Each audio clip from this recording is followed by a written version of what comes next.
darlo.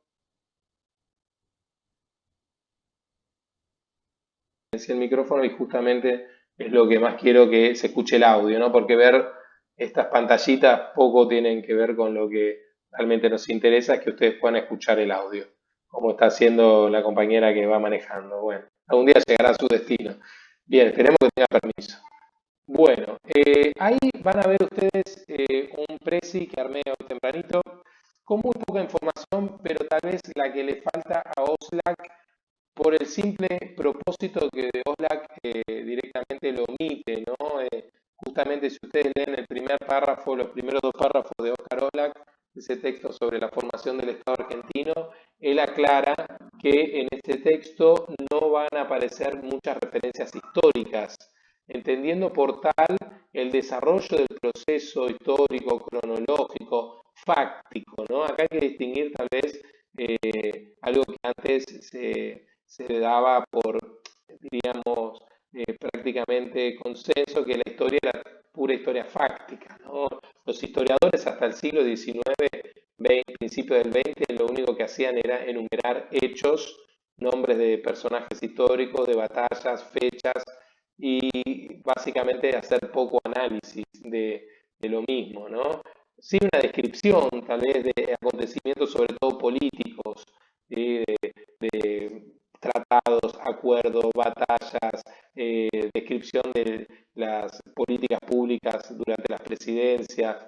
Pero lo cierto es que la historiografía, que es un poco el estudio, el análisis de cómo se fue escribiendo la historia, en el siglo XX ha ido variando, ¿no? Y desde distintas escuelas o perspectivas, ¿no? Desde la misma historia social que surge en los 30 en Francia con la escuela de Annales, que plantea más bien un cruce de la historia, entendiendo la misma como el estudio del pasado, ¿no? Con la sociología, muy recientemente creada en la misma Francia e Inglaterra, ¿no? A fines del 19, comienzo del 20, se deja empapar mucho por esa disciplina, por la sociología y por la economía, ¿no? Entonces ya es una historia mucho más económica y social, ¿no? La historia de Annals, que llega aquí a la Argentina sobre todo en la década del 60, con algunos historiadores que mencionamos y que después, bueno, aparecen en el fragmento del capítulo que escribí, que hoy les publiqué a la mañana temprano en Facebook. Uno de ellos, Tulio Alperín Dongui, otro, José Luis Romero, el padre de Luis Alberto Romero, del cual vamos a leer el capítulo quinto del libro que yo ya les compartí también en el Facebook, que tiene que ver con, no, bueno, no recuerdo bien, pero sí hablamos de Romero, de que vamos a leer un texto sobre peronismo. Eh, y bueno, Romero, Alperín, José Carlos Chiaramonte, que ahora aparecen ahí citados en el capítulo mío, por si no saben cómo escribirlos, realmente ellos comienzan a elaborar una historia más, si se quiere, social, económica, no con tanto hecho histórico. Lo que Oslac señala, acá no van a abundar personajes y hechos, sino que es una historia construida más desde los procesos y los actores sociales. Entonces no se estudian hechos históricos, sino que se estudian procesos y no se estudian personajes históricos con nombre y apellido, sus fechas, sino que se estudia más bien actores sociales, colectivos, hablar de la clase obrera o la mujer, el pueblo originario, no sé, el movimiento obrero, son categorías de análisis que nos permiten ver que los fenómenos históricos, políticos, económicos, los llevan adelante grupos sociales y no personas, ¿no? Cierto es que hay que estudiar ciertas personalidades históricas y nos sirven para ubicarnos cronológicamente. El presi que ahora vamos a compartir son solamente las presidencias, porque bueno, muchas veces me las preguntan y hay que estar repitiendo, y es verdad, no es lo más importante, pero como a forma de línea de tiempo nos sirve para organizarnos, ¿no? Para ordenarnos. Por eso yo soy un poquito fundamentalista de las fechas y de los personajes, más allá de que yo entiendo que la historia más rica es aquella que analiza los procesos y no solo la que los describe. Entonces a veces peco un poco simplemente de ser descriptivo y realmente lo interesante es el análisis. Entonces el texto de Oslac es enteramente analítico, puramente analítico, a punto tal que quizás peca de no nombrar casi personajes o dar fechas y uno se halla un poco perdido, ¿no? O quizás tira al voleo ahí el nombre de una batalla o varias batallas, Casero, Pavón, los combates de Corrales y Puente Alsina, y uno dice, ¿a qué está haciendo referencia? Bueno, gracias a Dios hoy existe Google y uno puede buscar y lo que no lo sabe lo busca, ¿no? Antes había que andar buscando un manual de historia o algo, pero bueno, para ello también para facilitarlo un poco, como les venía diciendo ya varias veces, ¿no? Los docentes no son más que una suerte de facilitadores que acompañamos en ese proceso bastante autónomo que es el aprendizaje, ¿no? Que se va a dar como fruto de las lecturas que ustedes hagan y sobre todo no solo leer, porque con leer no alcanza, la elaboración, el apropiarse de esa información que ustedes leen en un proceso que es meramente invisible a los ojos, ¿no? Pero que tiene que ver con lo cognitivo, cómo ustedes van procesando toda esa información y se van apropiando de ella, van aprendiendo pero con H, ¿no? Aprender de agarrar, de tomar, ¿no? Que bueno, si le sacamos la H le llamamos eso el aprender, ¿no? A incorporar no solo información sino conocimiento, entendiendo como tal también habilidades y ustedes, bueno, ahora, algo que les decía, justificando un poco el porqué de esta materia, bueno, la comprensión de las realidades sociales, tratar de entender las causas y las consecuencias. Bueno, y en el origen de nuestro Estado se ven muchas de las particularidades que hasta el día de hoy se presentan, ¿no? Entonces, estudiar la historia argentina yo creo que es algo fundamental para cualquier profesional que la Universidad de Buenos Aires quiera formar, así sea médico, abogado, odontólogo, enfermero, agrimensor o lo que fuera, tiene que conocer de nuestro país lo básico, ¿no? Entonces, bueno, esta materia está muy centrada en lo que es la historia argentina, pero más sabiendo que aquí tal vez algún extranjero o extranjera les puede generar dolor de cabeza aprenderse, o a los que lo vieron en la escuela primaria y secundaria recordar alguna de las presidencias y demás, bueno, no marearse tanto con lo fáctico, con los hechos y con los personajes y las fechas en el examen no son lo central, pero sí que sirven un poco para entender estos procesos. Nos vamos a focalizar, al igual de lo que dice Oslak, en los procesos y en los actores sociales que van conformando esos procesos. Entonces, lo que tenemos que prestar un poco atención es al título de esta presentación, que justamente es la del subcapítulo, de ese capítulo 1 que yo escribí para justamente ordenar un poco cronológicamente la cruzada. Después ya de que ahora tenemos todos esos fragmentos recopilados, ustedes lo pueden leer en el libro de Maipo, en el capítulo 1, vamos a llegar hasta ahí, de mi capítulo, hasta 1930. Como dice ahí, la inserción de la Argentina en la División Internacional del Trabajo es esta fase o etapa que vamos a estudiar, de 1860 a 1930. Ahí vamos a hacer un parate y después vamos a ir leyendo algunos textos más a ver si alguien quiere entrar. No, ustedes me avisan, ¿no? Si hay alguien ahí pidiendo ingreso en el Facebook o el WhatsApp. Bien. Vamos a hacer un parate en ese capítulo y vamos a pasar a otros textos que están en la bibliografía obligatoria que figura en la página de la cátedra o en el cuadernillo ese de formato impreso que pueden conseguir por acuarelas, al igual que el libro. De ahí vamos a ir leyendo algunos artículos de distintos autores, que como verán algunos, el de Olac era la publicación en una revista, el de Corigliano se me asemeja que era también un paper para una revista o una ponencia, como se le suele llamar, a las exposiciones dadas en congresos especializados en alguna temática, como puede ser historia o sociología o no sé, cualquier ciencia social, ¿no? Relacionada con la Argentina, esa ponencia podría haber sido presentada. Eh, y después, lógicamente, del libro vamos a ir leyendo los distintos capítulos.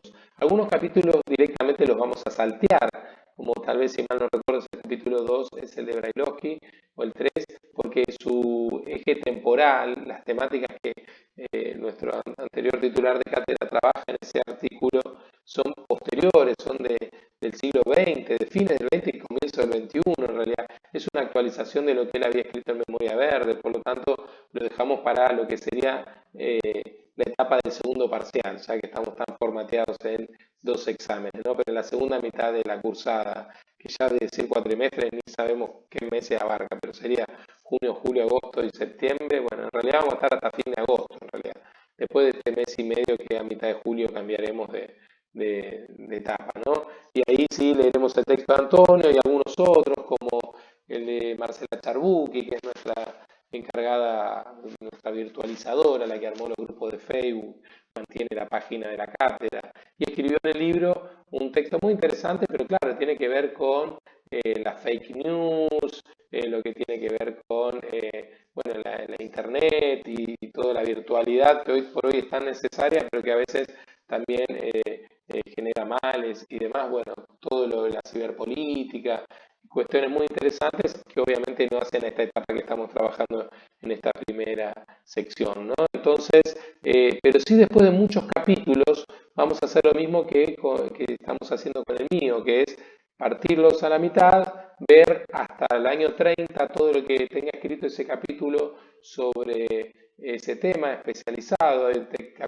pensando en el capítulo de Itai Hackman, que es sobre la deuda externa argentina, en el de, bueno, Laura Puga, creo que también lo podemos fragmentar porque habla sobre la sociedad argentina, sobre los orígenes. La primera parte ciertamente va a ir, sino casi todo el capítulo, pero creo que hay un corte en el 30. Y así varios sobre salud y enfermedad. Hay dos trabajos, el de Marianela Borjas y Beatriz Díaz, y el de, bueno, ahora se me fue de María, bueno, ahora se me fue el nombre de mi compañera que también tiene en María Eugenia Duri sobre salud. Después hay uno que tiene que ver con las viviendas y el espacio público. Ese va para el segundo parcial o la segunda etapa. Y algunos que sí van enteros para esta primera etapa. Uno sería el de mi hermana, Claudia Cernadas, y el de hay uno sobre la economía en Salta y los ingenios azucareros y la cuestión petrolera que también serían. Pero bueno, yo todo esto después lo voy a indicar por el Facebook y más que nada, sino también en el clase a clase, cuál tendrían que leer ustedes para la semana que viene y así sucesivamente, ¿no? Pero para que vean que vamos a estar trabajando tanto con el libro como con los textos.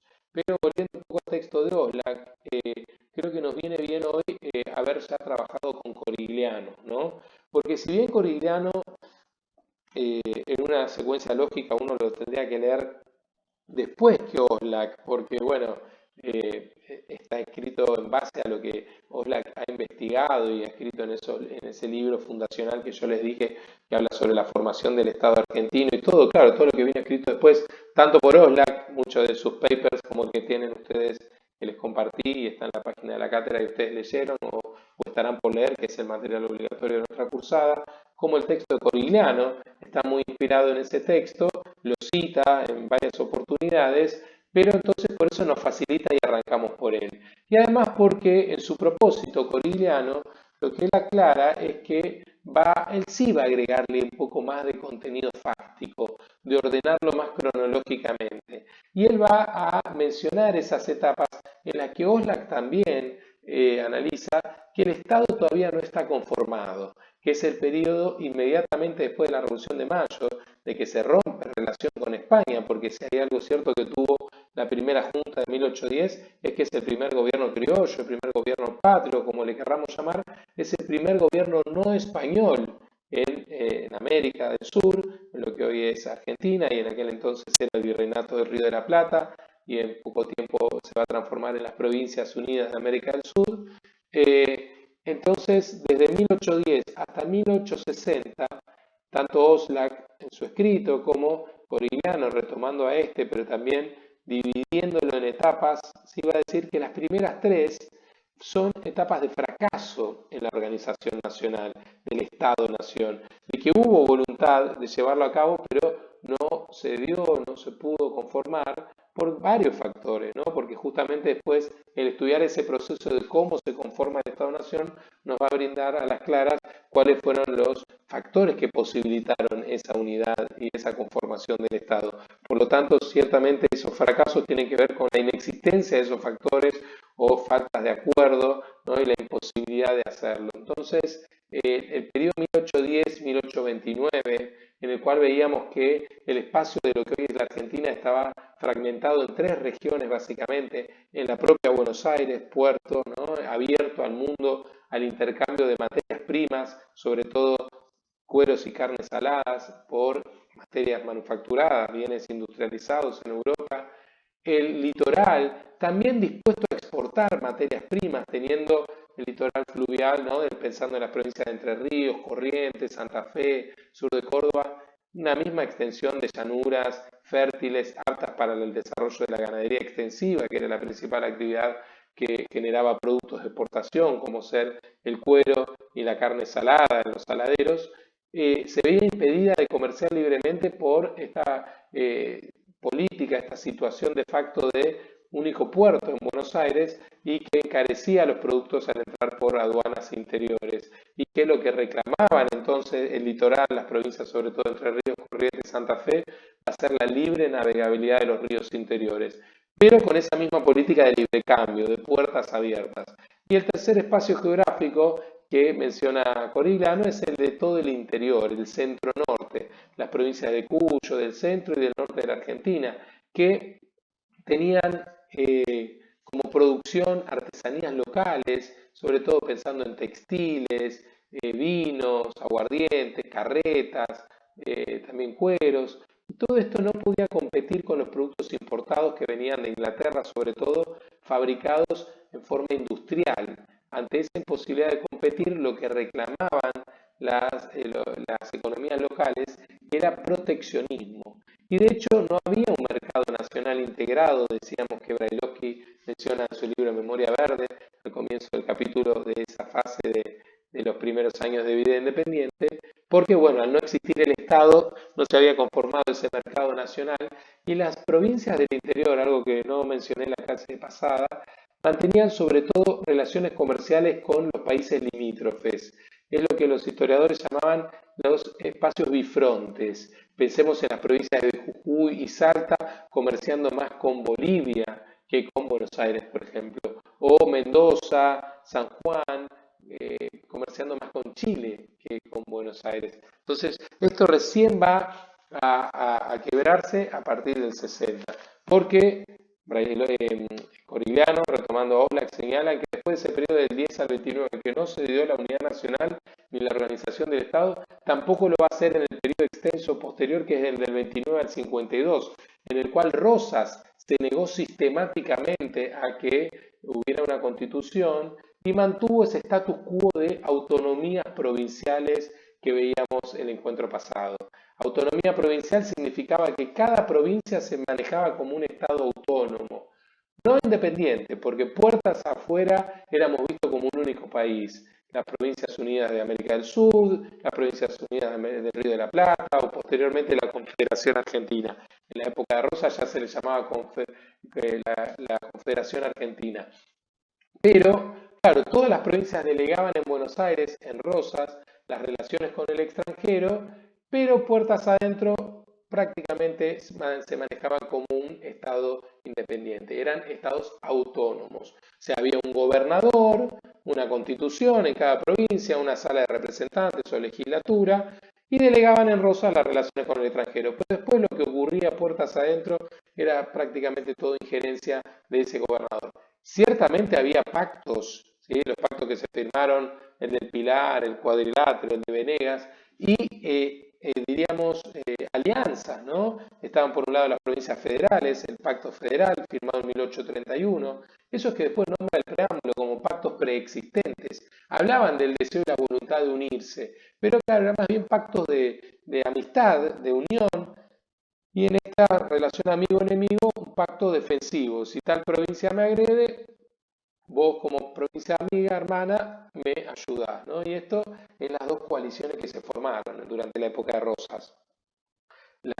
El Pacto Federal o Liga Federal y la Liga Unitaria, centrada sobre todo en Córdoba, en la figura del general Paz, también andaba por ahí el general Lavalle, que mencionamos es el que fusiló a Dorrego, los unitarios que se van a localizar ahora extrañamente en el interior, y Buenos Aires siendo la defensora del federalismo, un lema de la época del rosismo era viva la Confederación, mueran los salvajes unitarios. Eso se llegaba a abordar en banderas o en pintar en paredes de oficinas públicas, ¿no?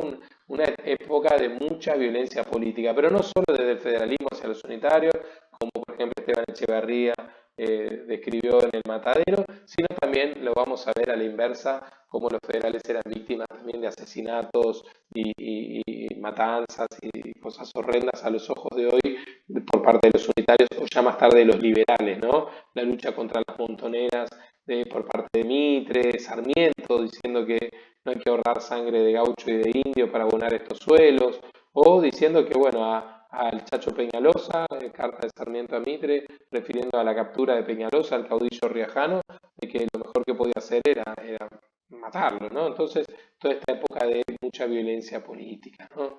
Pero bueno, lo cierto es que ahora vamos a pasar a este presi, porque Corigliano hablaba de tres etapas, 1810-29, 29-52, y después desarrollaba en 4 o 5 renglones el periodo que llamaba Confederación Argentina, o podemos llamar también Confederación Urquicista, porque fue Urquiza el que la comandó. Ahora nos tenemos que situar entonces después de la batalla de Caseros. Recordemos que Oslac, al final del texto, yo voy a ir y venir mucho hoy con el texto de Oslac, pero bueno, estoy muy confiado en que ustedes lo han leído, ¿no? Para hoy, alguna ponía, no llego, esto va entero. Bueno, hagan el esfuerzo, el que no lo puede leer para hoy, lo lee para la vida, ¿no? Ya ahora, ya es tarde, ¿no? No, mentira. Ahora tienen tiempo hasta el parcial, diríamos, ¿no? Para leerlo, desglosarlo, masticarlo, ¿no? Deglutirlo un poco, porque es largo, es extenso y confuso, y hay unas partes que no se entienden, pero tampoco no se preocupen con entender todo, palabra por palabra o párrafo por párrafo. A veces solamente algunos textos pretendemos que se entiendan las ideas centrales, algunas generalidades, cuestiones específicas, pero tampoco es que nos tenemos que entrar en detalle en cada uno de los textos. Ojo con eso, que si no nos volvemos locos y locas, ¿no? Pero acá, ¿qué nos importa? Bueno, Oslac va a mencionar entonces que sobre las cenizas, ¿no? Creo que dice, bueno, las esquirlas de las batallas de Caseros, Pavón, y después, dice, de los combates de los Corrales y Puente Alsina, se fundó el Estado Nacional. Pero tenemos que tratar de entender primero qué fue la batalla de Caseros. 1852, 3 de febrero, y ahí vamos a ver a este personaje, Justo José de Urquiza, derrocando a Rosas. ¿Sí? Eso es lo que planteaba un poco esos 4 o 5 renglones en Corigliano, en lo cual vemos que, claro, Rosas, que se negaba sistemáticamente a sancionar una constitución y que él era el garante del orden, y lo vimos que lo hacía mediante el uso de la fuerza, ¿no? Con esa sociedad popular restauradora, esa agrupación que hoy diríamos paramilitar, ¿no? Esa fuerza de choque, o si no, en el lenguaje coloquial le diríamos esa barra brava que tenía Rosas, ¿no? Los Colorados del Monte, ¿no? Estos hombres a caballo, ¿no? Rosas, un estanciero que conocía a la perfección el mundo rural, la gente del campo, ¿no? Y ellos montados a caballo con sus bombachas de campo, sus lanzas, ¿no? Y el color rojo como identificación del federalismo. De hecho, la obligatoriedad, perdón, de la utilización de la divisa punzó, que es un rojo intenso, el color rojo, punzó, era el que en la época de Rosas había que vestir, ¿no? Poner como identificación de que uno era federal, porque había una clara persecución hacia los unitarios, ¿no? No olvidemos el lema ese de viva la Confederación, mueran los salvajes unitarios. Y Urquiza no era unitario, porque hay un gran error muy común que yo seguramente en su momento, antes de estudiar más en profundidad esto, pensaba, uno podía inferir, claro, si Rosas era federal, el que lo derrocó tiene que ser unitario. Y no, no es así. Urquiza también era federal. Y Urquiza hasta formaba parte de esa alianza de provincias que formaron el pacto, el acuerdo federal, el pacto federal del 31. Cierto que en ese entonces todavía no sea ciencia cierta, pero vimos que el primer caudillo de Entre Ríos fue Pancho Ramírez. De hecho, uno, si hay algún entrerriano acá, si no me corrige, uno va a muchas ciudades, Concordia, Colón, Concepción del Uruguay, en Entre Ríos. Las principales calles son Francisco Ramírez y Justo José Urquiza, calles o plazas, ¿sí? Los principales caudillos tal vez, ¿no? Entonces, Ramírez es el que junto a López derroca a Rondón en 1820 y inicia esa etapa de autonomías provinciales, pero ya no sé de qué fecha exacta, pero Urquiza es el gobernador de Entre Ríos. Mientras en Buenos Aires gobernaba Rosas, y de hecho nosotros ya lo anticipaba el encuentro pasado, el pronunciamiento de Urquiza, que se da en noviembre de 1851, el levantarse, el parársele de mano, diríamos, en la calle a Rosas por parte de Urquiza es dejar de delegarle las relaciones con el extranjero. Decir que la provincia de Entre Ríos se entendería por ella misma con los países del resto del mundo, como Estado provincial autónomo. Entonces, ese pronunciamiento de Urquiza fue como la declaración de guerra, en otros términos, en el sentido de que ya cansada la provincia de Entre Ríos y Urquiza de que Rosas monopolizara el comercio con el extranjero, lo mismo que la provincia de Corrientes, y buscando aliados del otro lado del río Uruguay, en lo que es la República Oriental del Uruguay, ya existente desde 1828, ¿no? La banda oriental que se había independizado después de la guerra con el Brasil, y el imperio justamente, el imperio de Brasil, que hasta 1889 va a ser un imperio, Brasil va a optar por la monarquía, después de que se independiza en 1821, cuando la familia de Braganza, ¿se acuerdan? La casa que reinaba Portugal, escapa de Napoleón en 1808. Bueno, de 1821 Brasil ya es un país independiente, es un imperio,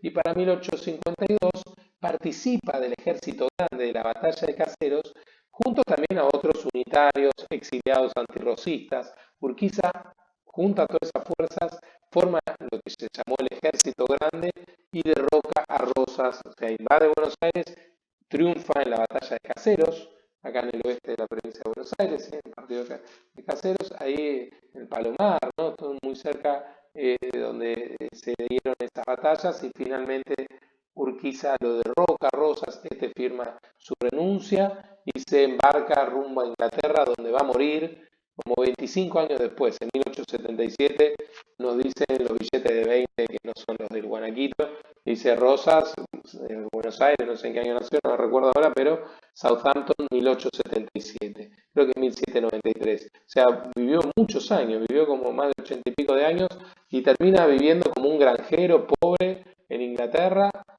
pobre en el sentido, bueno, trabajando la tierra, porque era algo que le gustaba, calculo yo, pero también porque fuera de todo ámbito político, o sea, muchos de nuestros políticos, ¿no? San Martín incluso también, habiendo hecho la gesta emancipatoria, termina en Francia, no vamos a decir olvidado, pero sí haciendo una vida más cómoda que la de vivir comandando ejércitos, ¿no? Enfermándose y luchando y guerreando. Ya de viejo San Martín fue al exilio, bueno, Rosas fue un exilio obligado, ¿no? Como un poco el de Artigas. Artigas hablábamos que después de 1813 recibe ese estrato de los porteños y los diputados orientales son expulsados de la Asamblea del 13, lo dejan muy solo en el momento de la invasión portuguesa a la banda oriental en 1817 y se termina exiliando el Paraguay en 1820, ¿no? Después también luchas internas estas entre unitarios y federales que continúan. Urquiza, por ejemplo, va a ser asesinado, dijimos, en 1870, ¿no?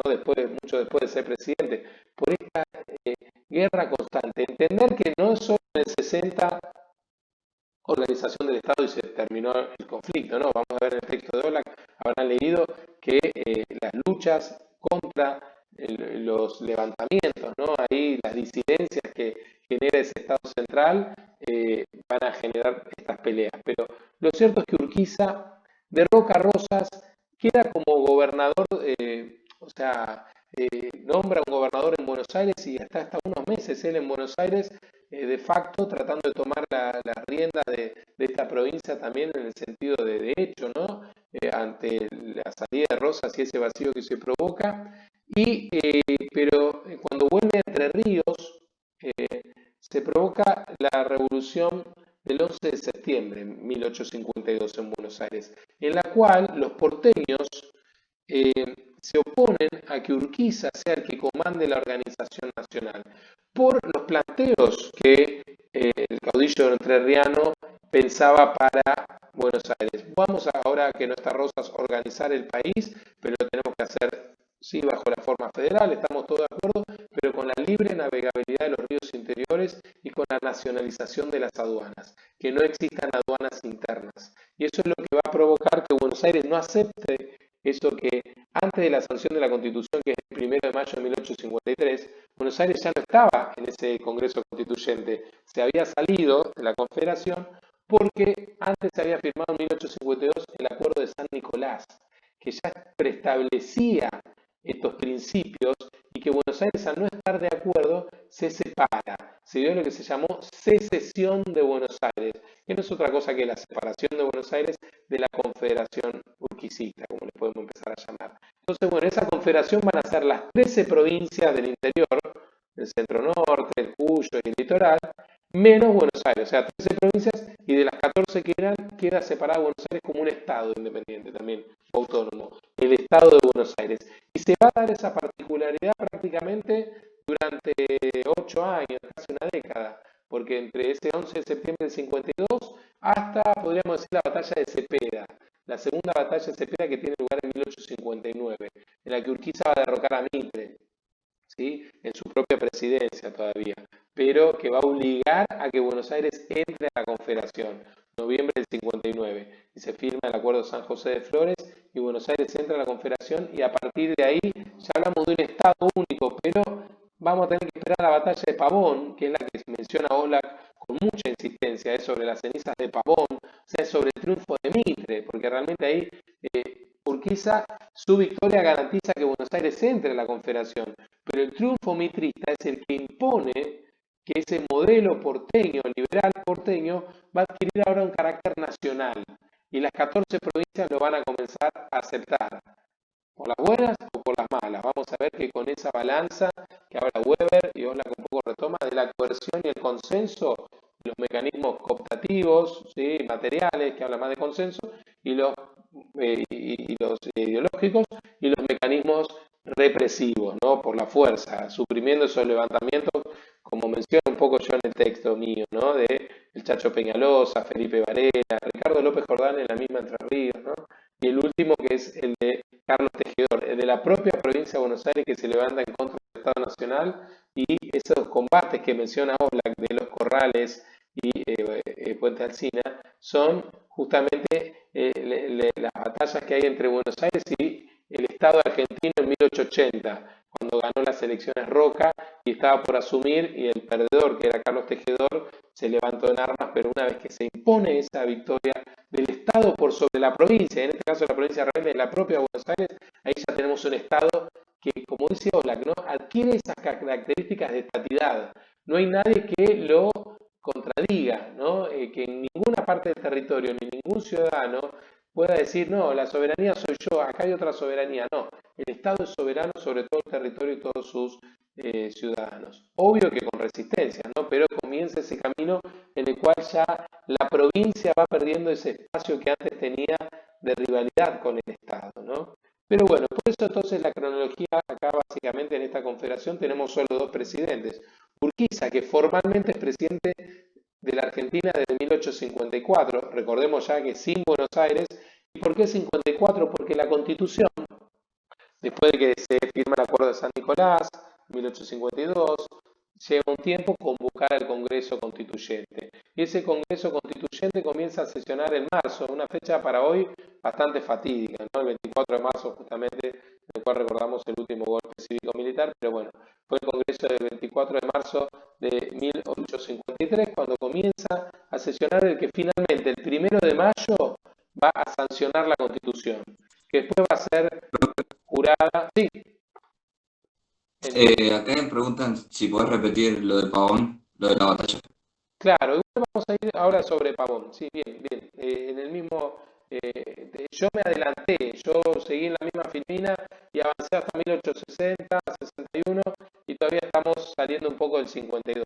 Es esto que te permite la historia de ir y volver, porque bueno, nadie, no es una película, sino que bueno, uno la expone y claro, los mareo y tienen razón y voy a tratar de ir en orden, ¿no? Pero cierto es que acá tenemos que Urquiza, después de Caseros, 1852, se sanciona, se firma el Acuerdo de San Nicolás, Buenos Aires se separa y ahí recién se convoca el Congreso Constituyente en Entre Ríos y Santa Fe. Esas dos provincias van a ser sede del Congreso y finalmente se va a aprobar la Constitución el 1 de mayo de 1853. Ahí recién, si ustedes leyeron la Constitución en la escuela, van a ver cómo está plasmado la organización del Estado, ¿no? En un cuerpo poder ejecutivo presidencial, en un poder legislativo bicameral, muy similar al modelo norteamericano, ¿no?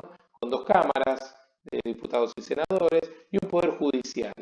Esta etapa es en la que muy de a poco se van dando se va implementando esto y claro, había que elegir un presidente en forma de sufragio directo, pero pensando en que votaba muy poca gente, en la que no era obligatorio todavía. Todo lo que es la ley de sufragio electoral lo vamos a ver al final de la clase de hoy, recién con la ley Salteña de 1912.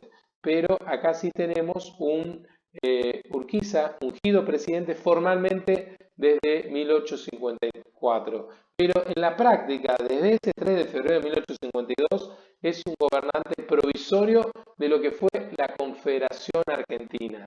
Y claro, su presidencia es como lo dictaba la Constitución antes de la última reforma, que fue en 1994, hace muy poco relativamente, igual ya más de 26 años, ¿no? Pero en esa etapa las presidencias duraban 6 años. Entonces Urquiza completa su presidencia y su mandato se termina en 1860. ¿Qué ocurrió antes de ese 60? Bueno, se dio la batalla de Cepeda en el 59. ¿Pero por qué? Porque Oslac ya lo menciona, que la Confederación Urquicista, que son las 13 provincias, o sea, todas las provincias menos Buenos Aires, decimos 13 porque la Patagonia, repito, lo dijimos en el encuentro anterior, está en manos de los pueblos originarios y el nordeste lo mismo, la región del Chaco.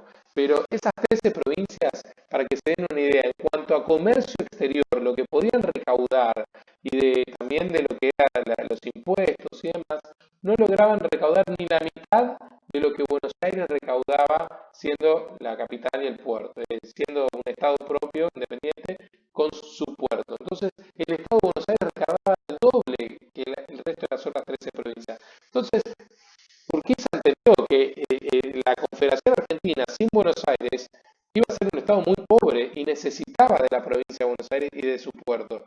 Entonces ve que la única alternativa es incorporarlo por la fuerza. Tenía que sacarse de encima a esos centralistas porteños, ¿no? De hecho, en Buenos Aires había formado una tendencia autonomista. Incluso algunos que decían, sí, nosotros, desde lo ideológico eran liberales, ¿no? Pero había unos que se hacían llamar autonomistas, ¿sí? Alsina, Valentín Alsina, Adolfo Alsina, planteaban, Buenos Aires puede vivir tranquilamente sin el resto de las provincias, no nos carguemos esa pesada mochila al hombro y vivamos como un estado chico, autónomo, independiente, como por ejemplo el Uruguay. Pero también había otra facción dentro del liberalismo porteño que eran los nacionales. ¿Y por qué esa mirada nacional? Porque Mitre, por ejemplo, que es el fundador casi uno de los principales líderes de esa corriente y que de hecho después lo que le va a dar el nombre al diario que él funda, que es La Nación. La Nación es la creación de Mitre. Mitre, además de ser militar y político, presidente de la Argentina, yo me estoy adelantando, ¿no? Bueno, fue escritor, periodista, funda La Nación y también historiador. Escribió, padre de la historiografía argentina, escribió la historia de Belgrano, la historia de San Martín. Pero bueno, no me adelanto tanto porque él pertenece a esa corriente nacional. Entonces, claro, por un lado Urquiza dice, tiene que entrar Buenos Aires a la Confederación. Y los porteños, algunos no querían entrar u otros querían entrar, pero bajo su hegemonía. Entonces se va al campo de batalla. Y los que van a comandar los ejércitos son Urquiza, por parte de la Confederación, y Mitre, por parte de la provincia de Buenos Aires, porque ya era su gobernador. Y Urquiza derrota a Mitre en la batalla de Cepeda, la de 1859. Y entonces el precio es que Buenos Aires tiene que entrar. Y la forma legal de hacerlo es firmando el Acuerdo de San José de Flores y finalmente Buenos Aires acepta la Constitución de 1853. Se le hacen algunas reformas y tienen que ver con que el Poder Ejecutivo Nacional ahora iba a residir en Buenos Aires. Entonces, como era parte del país que estaba invadiendo la provincia, si se quiere, de una forma muy figurada, claro, tenía que costearle, tenía que mantenerle parte de su patrimonio, ¿no? ¿Por qué vienen a vivir todos acá los diputados, los senadores, el Poder Judicial? Bueno, y ahí le aseguraba el sostenimiento. Es una situación que duró muy poco tiempo porque después vamos a ver que en 1880 se federaliza Buenos Aires y pasa a ser parte del Estado, ya la ciudad de Buenos Aires deja de ser la provincia, ¿no? Pero acá había como todavía una coexistencia de una provincia que además era sede del Poder Ejecutivo, Legislativo y Judicial Nacional. Es complejo, pero bueno, no tanto en ese sentido, ¿no? De que cargaba cuestas con una obligación y en lo tanto económica que no tenía, por ejemplo, ninguna de las otras 13 provincias. Pero eso fue una situación de muy corta duración, ¿no? Porque, ¿qué pasó? En el 59 vimos que se une Buenos Aires, en el 60 cumple su mandato presidencial Urquiza, cede el poder, o sea, hay elecciones y gana alguien de su propio partido, que era Santiago Derqui. Acá habría una continuidad de línea ideológica. Y Derqui, ¿por qué gobierna tan poquito? Porque es presidente entre el 60 y el 61, porque en el 61 se da la batalla de Pavón, que es lo que ustedes me preguntaban. Y en Pavón vuelven a enfrentarse Urquiza y Mitre, porque en esos 2 años, año y medio que hubo entre Cepeda y Pavón, por más que Buenos Aires entró a la Confederación, la situación no se pacificó. Los dos bandos seguían existiendo y hubo, incluso en las provincias del interior, en San Juan, asesinatos políticos y los dos bandos eran muy claros. Los liberales, ahora, que eran los que seguían el lineamiento de Mitre, que ya dijimos, ¿no? Su ideología liberal era insertarse en el mundo y demás, era imponer un poco el dominio de Buenos Aires a todo el resto del territorio, ¿no? Y los federales, que siempre fueron los defensores de las autonomías provinciales, por más que en ellos también había cierta ideología liberal, por ejemplo, un hombre como Urquiza, aunque el resto del interior tal vez era más conservador, lo vamos a ver en los que se levantan en contra del Estado liberal mitrista, como el Chacho Peñalosa, personajes que ya fuimos adelantando, pero que entran dentro de este periodo, ¿no? El cual ya después del triunfo de Pavón, porque ahí es donde se va a dar esa situación bastante paradójica, que es que Urquiza se retira del campo de batalla, incluso muchos historiadores dicen, sin haberse resuelto la contienda. No queriendo decir que iba ganando Urquiza, porque bueno, eso es parte de un análisis muy militar de la contienda, pero sí lo cierto que sin haber un claro ganador, Urquiza decide retirarse y eso sí le da la victoria a Mitre. Algunos no lo comprenden, otros dicen que tiene que ver más con bueno, el agotamiento y el no deseo de seguir derramando sangre para bueno, finalmente llegar a un proyecto político de país que bueno, él cedía, no iba a comandarlo más Urquiza, por más que el presidente fuera Derqui, realmente el que llevaba un poco la batuta del Partido Federal era Urquiza.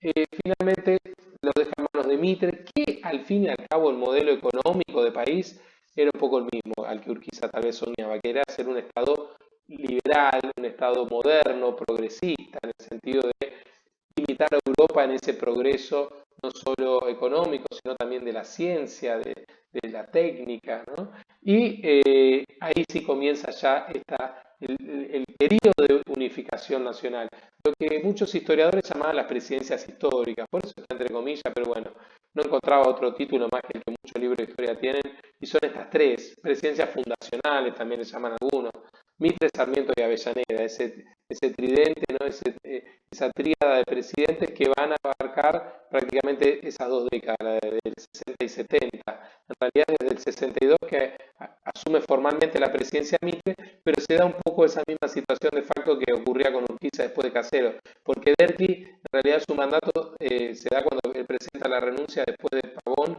que es en noviembre del 61. Entonces, los meses finales, hasta diciembre prácticamente, podríamos decir, del 61, y todos los primeros meses del 62 hasta octubre, que asume formalmente la presidencia, Mitre maneja el país de forma no institucionalizada, ¿no? Podríamos decir de facto, pero no entendiendo como una dictadura, sino como de hecho, porque recién después se convoca elecciones y triunfa Mitre en el 62, ¿no? En octubre del 62 asume. Y hasta el 68 es su mandato. Acá se va a respetar y por mucho tiempo esto de los 6 años del mandato. Y digo, porque no va a haber golpe de Estado. Algunos no lo van a llegar a completar en la filmina siguiente, como diría el presidente, porque mueren o porque hay algunas revoluciones, ¿no? Esto no es que había un clima absoluta de paz, ¿no? Y orden político. Sí, Acá con la presidencia de Mitre, en el año ¿no? 63 o 62 mismo, perfecto, bien, Javi. Sí, en el 65 comienza la guerra contra el Paraguay y tiene que ver si uno toma una perspectiva más regional a nivel continental, que ya ahora nos estamos enfocando mucho en Argentina, pero no tenemos que perder de vista este avance del liberalismo que veníamos hablando en las primeras primeros encuentros en tiempo de acompañamiento del avance del liberalismo a escala mundial, ¿no? Y de un mundo que está atravesando lo que se llama la segunda revolución industrial, o también algunos llaman división internacional, son dos cosas distintas y van de la mano, lo que hablaba el título de este Prezi, ¿no? La inserción de la Argentina en la división internacional del trabajo, ¿no? Esto de que hay unos países que se dedican a producir materias primas y otros las transforman, ¿no? Que se dedican a producir bienes industrializados. Y Argentina y América entera le tocaba ese juego de entrar como dentro del juego de ese lado, de productor de materias primas. Pero el Paraguay se había cortado solo, se había mantenido aislado. Y desde la independencia en 1811 había tenido 3 presidencias, la de Gaspar Rodríguez de Francia, la de Carlos Antonio López y la de Francisco Solano López, que es el que lleva a cabo esta guerra de la Triple Alianza o del Paraguay. Triple Alianza porque van a ser Argentina, presidida por Mitre, el Imperio de Brasil y la República Oriental del Uruguay, las que unen sus fuerzas contra el Paraguay de Solano López. Y termina triunfando la alianza, la Triple Alianza, y derrotando al Paraguay, dejándolo sumido en una pobreza extrema, en un caos, un desastre por la cantidad de muertes y demás. Pero lo cierto es que porque Mitre, el emperador de Brasil y Uruguay, adoptaron esta ideología política proveniente de Europa del liberalismo, ¿no? De que era conveniente para los países americanos abrirse al comercio con Europa. Y Paraguay estaba cerrado, bloqueado. Y esto es lo que muchos llevan a entender de que Inglaterra estaba ahí atrás, ¿sí? Fomentando esta guerra para que el Paraguay no sea un país autónomo, para que no progrese en su desarrollo autónomo que estaba teniendo de fundición de metal, desarrollo de ferrocarril y unas protoindustrias que obviamente eran una amenaza para Inglaterra. Por lo tanto, ahí actuaron como emisarios tal vez del Imperio Británico, del capital inglés, los países latinoamericanos, uniéndose y derrotando a un país hermano como el Paraguay porque tenía una política, digamos, contraria al liberalismo que estaba recorriendo el mundo. Lo mismo va a pasar puertas adentro con esas provincias que se levantan contra el Estado Nacional. Y es en la época de Mitre y de Sarmiento, el levantamiento de las montoneras. El Chacho Peñalosa en La Rioja, Felipe Varela también en La Rioja, que se levanta en contra de las levas. Las levas es la convocatoria a ir al ejército, ¿no? Para la guerra con el Paraguay. Y después el de López Jordán en el 71 y el de Tejedor en el 80. Esos levantamientos federales, que podríamos denominarlos, son esas disidencias que menciona Oblak y tienen que ver con la no aceptación de este modelo económico. Y justamente esa imposición se va a dar con los mecanismos represivos de los que habla Oblak. En Oblak hoy tanto análisis no hacemos mucho porque ya lo vimos con Corigliano, tal vez para el que no estuvo en el encuentro anterior o no pudo ver el video porque recién lo subí hoy a la mañana, se lo habilité al compañero Jonathan, eso sea, salió la publicación del compañero porque yo la acepté, y ahí vemos cómo Corigliano hablaba de las 4 capacidades que desarrollaba el Estado: externalizar su poder, hacerse visible frente a los otros estados del mundo, institucionalizar su autoridad, darse todo ese cuerpo de instituciones necesarias para que el Estado sea tal, ¿no? Desde el presidente, el Congreso, la Corte Suprema, métodos recaudatorios, ¿sí? Eso lo enlaza con lo que era la capacidad de diferenciar su control, estar en todo el territorio, entonces tener una burocracia. Esa burocracia se alimentaba con los impuestos que cobraban en la población. Burocracia y ejército, 2 cosas que se van a centralizar en esta etapa, porque también estas presidencias son en las que avanza sobre otras corporaciones anteriores, propias, si se quiere, de la etapa colonial, que no habían quedado desbancadas en los primeros años de vida independiente. Léase la Iglesia. Esta es la etapa en la cual avanza muchísimo el poder civil del Estado, lo que es la creación del Código Civil, de lo que es el registro, por ejemplo, de los matrimonios, las defunciones y los nacimientos. Antes eso era prerrogativa de la Iglesia porque tenía que ver con los sacramentos. El bautismo se hacía muy poco después de que el bebé naciera y decía, fulanito de tal fue bautizado de tal manera, el día tanto, habiendo nacido tal día. Y bueno, y ese era el único registro que quedaba del bebé. El Estado no llevaba los nacimientos ni tampoco los matrimonios. El único matrimonio era el religioso. En realidad la palabra matrimonio tiene que ver más con el religioso y el otro es lo que es el civil, ¿no? El que mucha gente opta a casarse por civil. Ese recién aparece mucho después que el matrimonio religioso. Aparece en estas décadas, 1860, 70, 80, crece el registro civil, aparece el registro civil. Si no me equivoco es en la presidencia de Roca, ¿no? Que estamos hablando ya incluso después de 1880.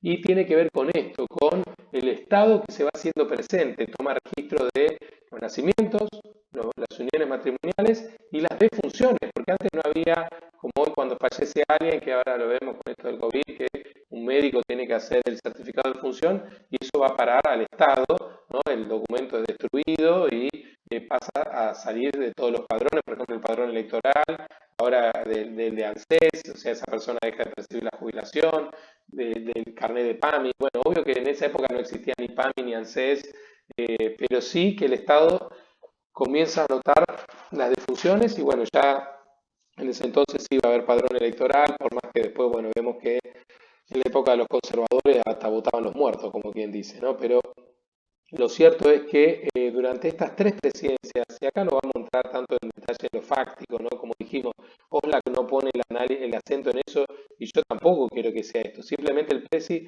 es para ir acompañando la explicación y que vean y lo puedan anotar y queda grabado ahí y yo después comparto el presi incluso. Es como una pequeña línea del tiempo que está armado en este formato, diferenciando 4 momentos: Confederación Urquicista, presidencias históricas, periodo conservador y presidencias radicales, para abarcar un largo periodo que va de 1860 a 1930. Son 70 años, además, es toda la vida de una persona.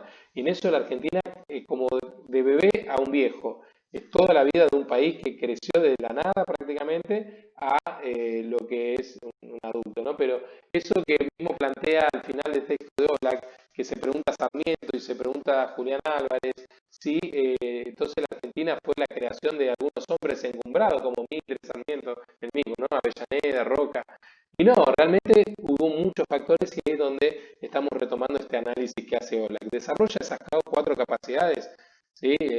Diferenciar su control, también veníamos nombrando, y internalizar la identidad colectiva. En eso tuvo mucho que ver Sarmiento, por ejemplo, con la escuela pública, y Avellaneda, que fue el ministro de Instrucción de Sarmiento. O sea, el ser ministro de Educación, diríamos hoy, del presidente anterior, lo llevó a la presidencia de este joven tucumano que tenía 30 y pico de años cuando asume la presidencia, igual que Roca, que tenía 37, son presidentes muy jóvenes. Pero Sarmiento no, ya era bastante mayor, y Mitre, un hombre de mediana edad, militar, ¿no? Y Sarmiento, un intelectual. Pero claro, son un poco los fundadores, entre comillas, de esta Argentina moderna, porque en sus presidencias se va desarrollando todo esto, ¿no? El Código Civil, la mayor presencia del Estado, y que todo esto después se completa en la etapa de Roca, ¿no? Con la ley 1420, que es de 1884, con la creación del registro civil, y con hasta la acuñación de la moneda. La primera moneda del peso, el primer peso argentino, es de 1881-82. Yo creo que hasta tenía guardada una monedita de baja denominación, porque bueno, son caras esas monedas que tienen los coleccionistas, pero creo que mi abuelo la tenía y a mí me gustaba coleccionar monedas de chiquito y es de esa primer tirada de moneda. Ahora después pasaron tantas variedades de pesos. En los 80 le preguntan a sus padres los famosos australes, después volvió el peso con Menem y los 10 años de convertibilidad. La primera moneda está en un peso que ahora no vale nada, antes valía $1, ¿no? Hoy un dólar está como 100 pesos, pero vemos cómo se evalúa nuestra moneda. Pero sí, esto de que el Estado tenga una única moneda en el sentido de unidad de valor, porque antes, claro, hasta ese entonces había monedas acuñadas en la época colonial, de Potosí, monedas españolas, monedas de otros países, el oro y la plata como unidades de cambio, de valor, pero el Estado no tenía la potestad esa de acuñar papel moneda. Bueno, recién lo va a hacer en 1880, 1881, 82, en la época de Roca. Vean todos esos 20 años, ¿sí? Vuelvo un poquito para atrás, pero claro, en estas 3 presidencias se fundan muchas escuelas, se fomenta el ingreso del ferrocarril, aunque todo eso después continúa. Hay mucha continuidad entre este periodo de los 20 años que van del 60 al 80 y la etapa que se le llama conservadora. El gran quiebre tiene que ver con lo político e incluso con lo que sigue después en la época de los radicales. No me quiero extender mucho y si ahora ven que antes me detuve mucho tiempo en cada una de las filminas anteriores y estas 2 últimas las paso muy por arriba, es porque después las vamos a retomar, porque después vamos a leer otro texto que es el de García Delgado, en el cual él distingue todo este periodo, perdón, él lo engloba, con el tipo de Estado, algo que yo ya adelanto en el fragmentito que subí hoy del capítulo 1, el último correspondiente a esta etapa, ¿no? De 1860 a 1930, que García Delgado toda esta etapa le va a llamar de Estado liberal.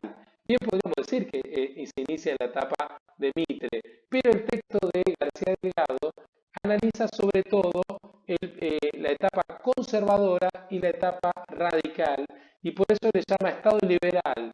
Oligárquico, el periodo de Roca, del Partido Autonomista Nacional y de todos estos presidentes que pertenecían al mismo partido del PAN, se los conoce como los conservadores. Por eso el texto que yo cito es el de Natalio Botana en mi trabajo, ¿no? Que es un libro que se llama El orden conservador, un clásico para este periodo de 1880 a 1916, la etapa conservadora, y la etapa radical, el partido de la Unión Cívica Radical, que fundó Alem y su sobrino Irigoyen en 1890-91, en la Revolución del Parque contra los conservadores. Pero ellos, García Delgado le va a llamar Estado liberal democrático, porque eran los defensores de la libertad, de la democracia, del sufragio libre, de terminar con el fraude, de lo que Irigoyen llamaba el contubernio, que tenía que ver con esas prácticas corruptas y de mantenerse en el poder una única clase económica, ¿no? Porque al fin y al cabo también está lo que llama Oblak, ¿no? El análisis de qué tipo de clase estamos hablando. Una clase dominante es una clase política cuando hablamos de clase dominante, pero es una clase económica también. Es la burguesía terrateniente. El PAN, Partido Autonomista Nacional, se funda en lo que es la alianza de la Liga de Gobernadores. Se termina de conformar en realidad el PAN en la presidencia de Avellaneda, al final de la presidencia de Avellaneda, y es el que impulsa la candidatura de Roca, y es sobre la cual se levanta, por ejemplo, Carlos Tejedor, el gobernador de Buenos Aires. Claro, porque ahora eran las distintas oligarquías del interior. Cuando digo oligarquía son los dueños del poder económico, que al mismo tiempo se transforman en los dueños del poder político. Esa palabra viene del griego, de cómo los griegos llamaban cuando las aristocracias, o sea que las ciudades-estado que eran gobernadas por una minoría, que era la minoría noble, degeneraban en grupos más demagogos, ¿sí? En estas oligarquías que eran sobre todo no gente noble, ¿no? Entonces quedó solo el concepto, ¿no? De que un oligarca es alguien que tiene mucho poder económico y que toma el poder político para beneficio propio, ¿no? Entonces, la etapa conservadora o oligárquica es la de 1880 a 1916. Y si hoy no ahondamos tanto, es porque para la clase que viene, después igual yo lo voy a publicar en el Facebook, sería interesante leer eso, ¿no? Del texto de García Delgado, que después yo le voy a poner el link, pero está en la página nuestra, si alguno lo quiere ya ganar esa autonomía y buscarlo, está en la página de la cátedra, el texto de García Delgado. Es un texto que también vamos a partir en dos, y van a leer al principio solo hasta que termina de hablar del Estado liberal. Cuando habla del Estado social y empieza con sus diferencias entre nacional y popular, bueno, eso ya les va a sonar a ustedes a que, por ejemplo, al peronismo, ¿no? Entonces ya es post-30. Nosotros acá vamos a marcar un quiebre muy claro antes de este primer examen que tengamos en el año 1930. Pero veamos cuánto estamos estudiando en esta etapa, que es donde nos vamos a meter mucho con varios textos y varios capítulos del libro, para analizarlo bien en profundidad. Por eso habla que más bien es un pantallazo, ¿no? Pero es un largo periodo que va del 1860 a 1930. Pero en García Delgado más el acento vamos a poner en la etapa de los conservadores, 1880 a 1916, y de los radicales, 1916-1930, que hoy prácticamente no vamos a hablar nada. Pero les queda ya este Prezi como línea de tiempo, ¿no? Pero sí en estas dos primeras tres, si se quiere, filminas, es donde hay un poco de análisis, sobre todo de Oblak, ¿no?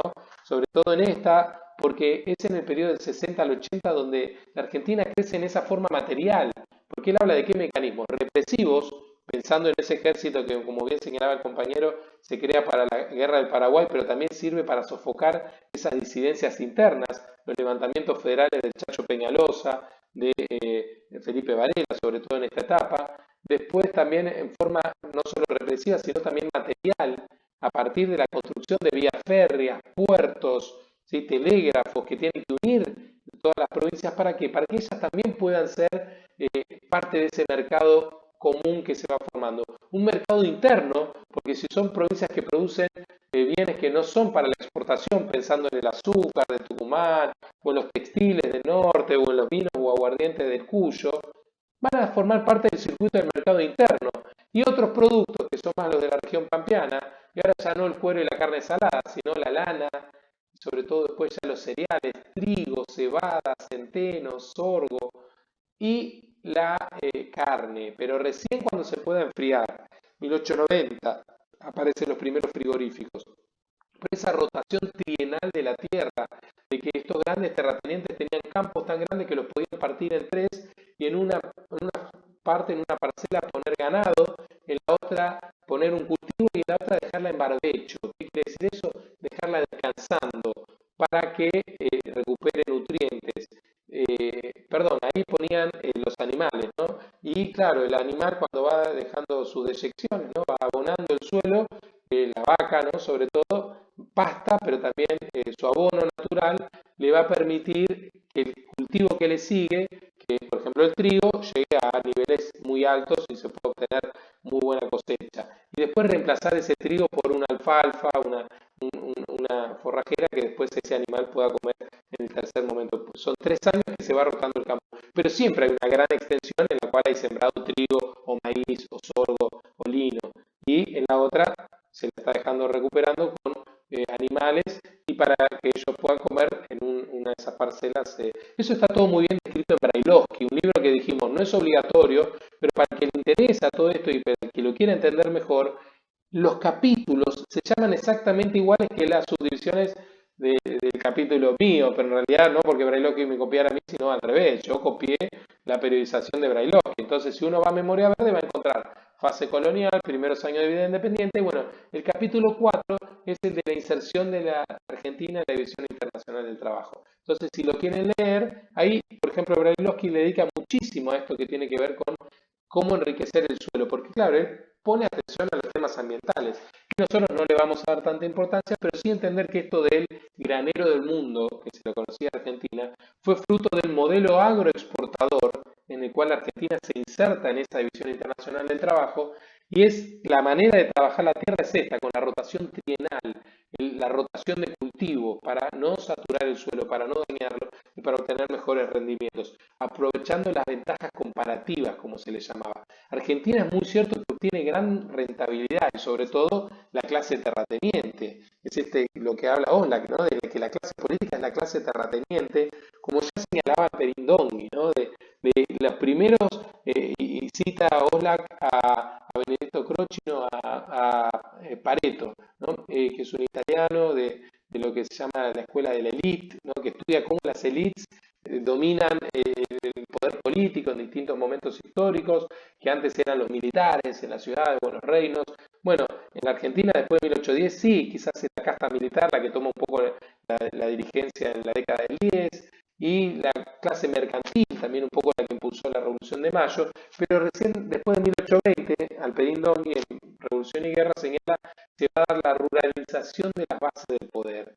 El poder lo van a tener los dueños de la tierra, los dueños del campo, tanto en la época de Rosas como en la época de Urquiza, pero también en estas etapas, la presidencia histórica y de la etapa conservadora. Porque esa famosa oligarquía, la que va a gobernar el país entre 1880 y 1916, son todos los representantes de esas oligarquías del interior, de las provincias, que ahora sí aceptaron la dominación de Buenos Aires, porque se vieron parte de ese mismo juego, ¿no? Porque con esos mecanismos que vimos los represivos y los materiales, pero Oxlack también habla de los cooptativos, y cooptar suena esto un poco a comprar, seducir, ¿sí? Yo te ofrezco formar parte de este mismo equipo. Entonces las provincias ahora entran dentro de ese proyecto liberal que antes era exclusivamente porteño, pero era nacional. No nos olvidemos que Mitre no era autonomista, era nacionalista, en el sentido de quería el liberalismo para todo el país, quería ponerse esa mochila de las provincias encima, Buenos Aires, porque sabía que de esa manera Argentina iba a ser un país más grande y iba a ser más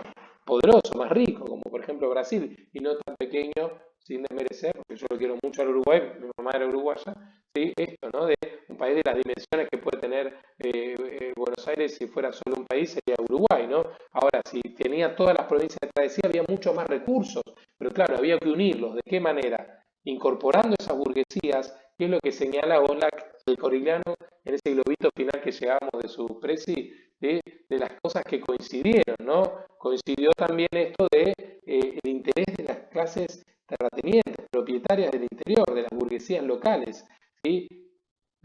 la disponibilidad técnica, el ferrocarril, el telégrafo, los barcos a vapor, que permitieron, y ya después a diésel, ¿no? A transportar esa materia prima hacia Europa, y sobre todo ese factor del cual quizás ni hubiese ocurrido todo esto si no existía esa demanda incesante de materias primas por parte de Europa, que estaba atravesando esa segunda etapa de la revolución industrial. Entonces requería mucho alimento, por eso la cantidad de trigo y después ni que hablar de carne congelada, ¿no? Que se va a exportar de la Argentina. Pero claro, a veces hablan de Argentina granera del mundo, o escuchamos a algún economista como Milei que dice Argentina era potencia mundial, era de los países más ricos del mundo, pero ¿cómo estaba distribuida esa riqueza a puertas adentro, ¿no? Y lo que el liberalismo genera un poco es eso, ¿no?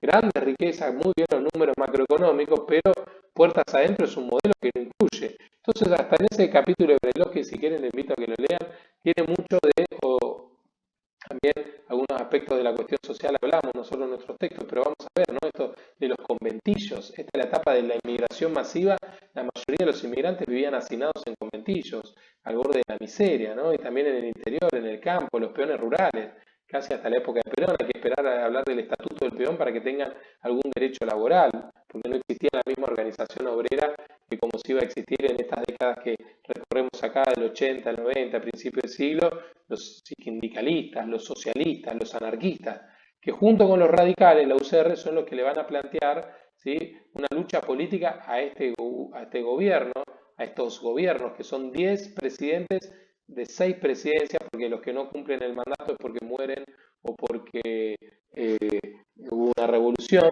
pero todos del mismo partido, Partido Autonomista Nacional. Esto lo vamos a retomar cuando veamos la semana que viene el texto de García Delgado. Así que voy a ir dejando acá.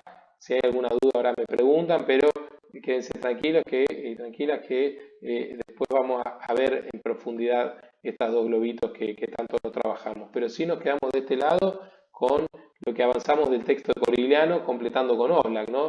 Porque Corigliano abarcaba muy bien la etapa del 10 al 52-60, pero después del 60, que bueno, acá tuvimos del 52 al 60 y del 60 al 80, ¿no? Y un poquito ya avanzamos también del 80 en adelante porque hay muchas coincidencias. La importancia de la educación pública, el fomento de la inmigración, el alambrado de los campos, el telégrafo, el ferrocarril, todo esto fue fomentado en esta Argentina que se va construyendo, pero bajo esos mecanismos, esas capacidades que desarrolla, que mencionaba Oblak y retoma Corigliano, y por esos elementos que coincidieron. Por eso también cuando estudien esto mucho más adelante, ahora simplemente esto también es estudiar, prestar atención a las clases, ir leyendo, ir marcando, pero cuando repasen, mejor dicho, pueden tomar en cuenta estos precios, ¿no? El de sobre todo el de Corigliano y para ubicarse temporalmente, pero para ver también en el de Corigliano los conceptos, esas capacidades, esos mecanismos, esos elementos que coincidieron.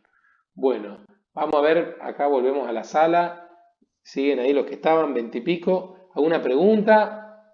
¿Comentario, duda, consulta? Creo que hablaron en el grupo, profe. Bien. Del examen.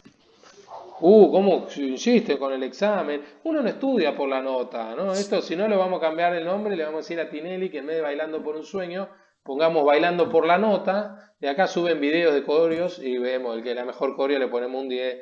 Hay que estudiar por el placer de estudiar, por el afán de conocimiento. Y ustedes quédense tranquilos que van a poder regularizar la materia, no promocionarla, pero sí regularizarla y llegar a un final algún día, que seguramente sea en diciembre. Pero sí, después vamos a hablar más sobre la fecha del tema parcial. Voy a buscar el grupo, pero no hay muchas buenas. El link de hoy es lo último que puse yo en el grupo. Pero si tienen alguna pregunta, acá, perdón, vos te referías a este chat que Sí, está sí, acá. Gracias, Fede. claro. Perdóname. Y no No, lo puedo abrir no. porque justo acá tengo, a ver si es algo que lo pueda mover, lo que me estoy grabando la clase. Dice, profe, yo estoy re perdida, me cuesta bastante, si ya lo leí. Para aprobar la materia hay que rendir un final a fin de año, sí, no se nota lo que dicen los círculos o estoy viendo mal. Bueno, después lo comparto el preci. Profe, ¿podría repetirlo la batalla Pavón? Ya lo dijimos. ¿El primer examen sería hasta el 30? Sí, muy bien, muy atenta, escuchó muy bien. Escuchaste muy bien, Brian. Y ahora también es el país más rico, pero no lo saben utilizar. Y bueno, y ahora, claro, hay otra fuente de riqueza, ¿no? Uno ve los países de vanguardia, tal vez producen tecnologías o cosas que nosotros nos quedamos un poquito atrás. Pero bueno, vamos a salir adelante, ¿no? También es verdad que el mundo necesita, además después de esta pandemia, muchos alimentos y Argentina es lo que todavía sigue produciendo y en forma mucho más tecnológica, con más tecnología, más desarrollo. Así que bueno, vamos a ver que ojalá esa riqueza se siga redistribuyendo, ¿no? De forma equitativa. Bueno, preguntas, muy buen comentario, Esther, igual, ¿eh? ¿Qué más? ¿Alguna pregunta, comentario? Profe, sí, con la reforma del 59 donde entra Buenos Aires a la Constitución, Sí, antes de eso no quería nada centralista, ¿no? O sea, la Constitución no era centralista, no, la constitución era federal. Y Buenos Aires ya, federal, por eso. sí, se va resignando un poco a eso, pero lo que le molestaba era lo de la renta de la aduana. Sobre todo eso, el factor de Claro, todo lo que antes entraba por a Buenos Aires ahora había que redistribuirlo entre 14 provincias. Entonces ahí es donde no querían ceder. Y el interior, claro, recaudaba mucho menos que la propia Buenos Aires. Hoy por hoy todo lo que entra por aduana, pero no solo el puerto de Buenos Aires, que dijimos ya no es un puerto de comercio, Bahía Blanca, Mar de Plata, o cualquiera de las fronteras terrestres o fluviales que tenemos con el Brasil, con Uruguay, que bueno, ahora está todo cerrado por el coronavirus, ¿no? Pero cada intercambio comercial, ¿no? Cosas que entran con aviones, pero se compran, o ahora hasta cosas virtuales. Vieron que uno cuando antes se podía traer cosas del extranjero comprando con internet y uno tenía que registrarse en la FIP y pagar, ¿no? El derecho de importación. Igualmente hoy el Estado no vive tanto como en aquella época de los derechos de importación y exportación, porque hay otros recursos de ingreso, ¿no? Pero sí que son muy importantes, igual las cuentas externas. Pero eso, la discusión era la nacionalización de las rentas de la aduana y Buenos Aires no quería ceder su rol predominante. Así que muy bien, Javi, tu apreciación y consulta. ¿Algo más? ¿Preguntas? ¿Dudas? Dejamos acá, estamos cansados. Ahí está tomando un mate, muy bien, lo ofrece, pero ahora el mate individual, nada de compartir el mate porque nos pasamos los bichos y podemos terminar mal. Bueno, corto acá la grabación y